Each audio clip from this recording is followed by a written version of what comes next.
এখনো কি শাকিব খানকে সেই একই রকম ভাবে আপনি ভালোবাসেন? ভালোবাসার তো এরকম মাপকাঠি হয় না, জ্বরের মতো যে থার্মোমিটার দিলাম 100 জ্বর, 101 জ্বর বা 98 আছে, পারফেক্ট আছে। সো এই বিষয়টা মাপকাঠি দিয়ে দেখিনি, তবে ডেফিনেটলি রেসপেক্ট যে আমার সন্তানের বাবা। ডিভোর্সের পর তো অনেকদিন ধরে একা আছেন, কখনো একাকিত্বে কষ্ট হয় না? আসলে এই প্রশ্নগুলো আসলে খুবই বিব্রতকর। তারপরেও আসলে সোশ্যাল মিডিয়ার মানুষ নিজেদেরকে এমনভাবে মিডিয়াতে প্রেজেন্ট করেছি যে আসলে নিজের এবং ব্যক্তিত্ব বলে কোনো ওয়ার্ডস থাকে না। তারপরেও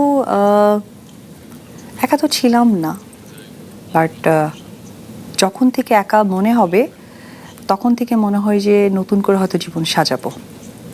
কারণ একা ফিল করা হয়নি, একা ফিল করা স্টার্ট করলেই জীবনটাকে সাজিয়ে ফেলবো। কারণ মানুষের জীবন সুন্দর, এটা যেমন একটা উক্তি আছে, সেটার সাথে নিজেকে মানিয়ে নিতে চাই।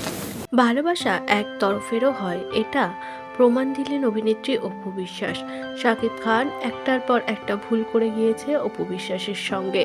যখন অপু বিশ্বাস প্রেগনেন্ট ছিল, ঠিক সেই টাইমটায় তাকে একা ছেড়ে দূরে চলে গেছিল শাকিব খান।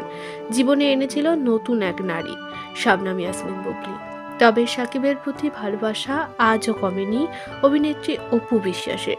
তাকে প্রশ্ন ছুড়ে দিলেন সাংবাদিক যে শাকিব খানের প্রতি কি ভালোবাসা আজও তোমার একই রকম? উত্তরে নায়িকার সেই সুন্দর কথাগুলো বেরিয়ে এলো। তিনি বলেন, ভালোবাসার তো চাবিকাঠি হয় না, তবে তাকে আমি আজও সম্মান করি।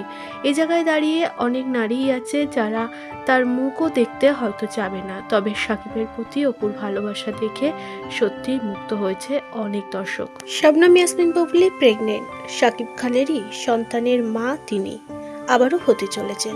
তবে তার প্রতি ঘৃণা একটুও জন্মায়নি অপু বিশ্বাসের।